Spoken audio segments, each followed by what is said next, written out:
Greetings, friends of liberty. Being a child, of course, of the 18th century, and thus a recent immigrant, we might say to the 21st, I had only prior to this book had scant acquaintanceship with the works of Thomas Wolfe. His From Bauhaus to Our House had introduced me to your modern architecture and music, and his The Kingdom of Speech, critiques of both Charles Darwin and Noam Chomsky, I liked, and though I wondered whether his treatment of Darwin wasn't a bit harsh, I reveled in his comprehensive clinical dissection of the failed linguist and overhyped alleged academic superstar Noam Chomsky. I Am Charlotte Simmons presents a similarly deep analysis, but simply in the form of a novel.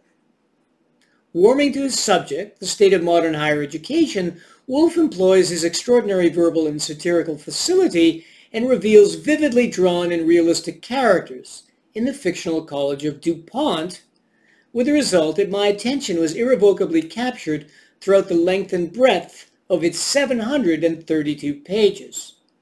That's right, at 732 pages, this book is so heavy it could be used in self-defense. And how did Wolfe so completely capture my attention and admiration in this tour de force? He employs the following methods. First, once we become better acquainted with the various characters he's introduced, such as Charlotte, a brilliant valedictorian from the mountains of North Carolina who loves the life of the mind, arrogant frat boy Hoyt, head of DuPont's St. Ray's fraternity, Boston nerd and intellectual Adam, tutor to athletes and member of the self-styled millennial mutant intellectuals, Camille Deng, rampaging feminist with a viciously effective debating style, snotty, grotty Beverly, the rich roommate of Charlotte in typical prep school upper crustin, and JoJo Johansson, star power forward and likely future NBA draft pick. Wolfe shows us how these characters think and respond as the plot progresses, precisely describing their actions and feelings in a way that often made me laugh every other page.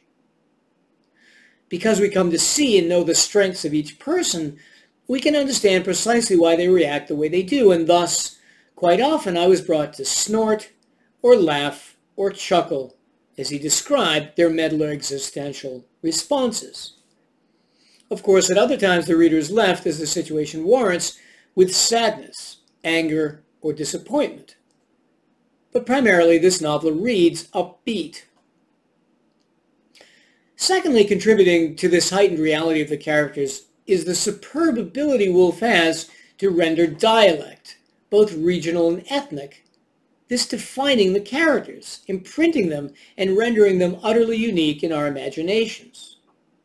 So with regional dialects, we hear the North Carolina mountain with stark vividness, which lets us absorb, for example, the characters of Charlotte's mother and father and Charlotte herself, helping us see her rawness and naivete as a freshman in this new school.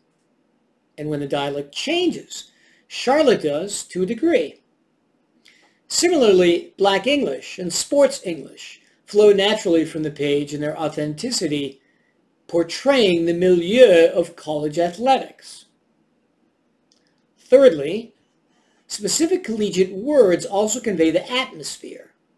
We are introduced or reminded of the terms sexiling, being exiled from your room on account of your roommate's sexual activities, fresh meat, freshman girls regarded by upperclassmen as easy or attractive prey, Frere Jacques, Jocksprache, rocks for jocks, stocks for jocks, easy courses in French, German, geology, and economics for athletes usually, SPED, a special education kid, usually denoting someone not overly bright, prostitute, a very promiscuous freshman girl, and pre-gaming, which is drinking alcohol before the party. Wolfe also effortlessly adds his own verbal creations, such as Bitso Sushi for a Japanese car, Lamborghini Leopardo, a fictitious Lambo model, and Il Babbuino, baboon, in Italian, contrary to the common name for Italian restaurants, Il Bambino. Fourthly, the verbal vulgarity, so often on display by modern collegians, is comprehensively described and diagrammed in two main forms of dialect or patois: excrement patois, and I render the phrase here in a non-taboo form, and loveless coupling patois, also rendered non-taboo.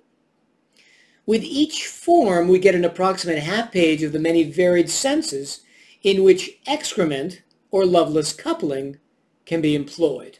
So, for example, possible usages of excrement patois: without hope, up excrement creek.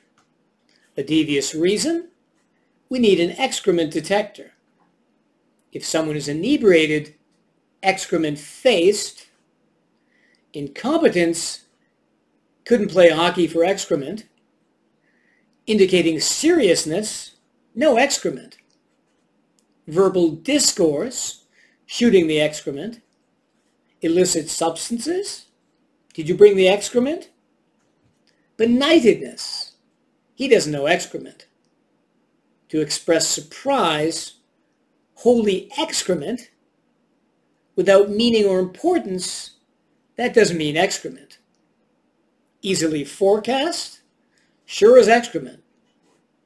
Encountering words as weapons, he gave me excrement. Wolfe similarly describes the many uses of the loveless coupling, patois, as well.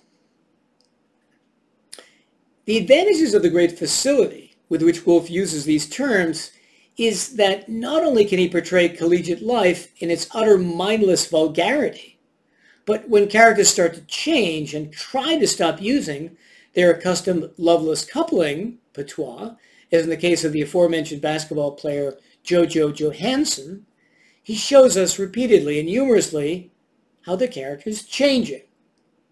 That's one reason it's 732 pages. Wolfe shows us in great detail and doesn't tell us. Finally, Wolfe's wisdom reveals itself often in little insights, just to name three. Yes, the melody of "You Are So Beautiful" is indeed hard to whistle. Yes, it does seem true that the human capacity to look bored peaks at 16, and C, it is indeed unclear why the college ratings of a third-rate weekly, like the U.S. News and World Report, should strike such fear in the hearts of deans and presidents everywhere, but it does. I would give this book an A-, only taking off because the frequent vulgarity does grate on my delicate 18th century ears. But truth be told, given the university scenes that Wolfe needs to describe, the vulgarity in this masterpiece of humor and realism is unavoidable. On that literary note, I bid you well and remain as ever, the Scarlet Pimpernel.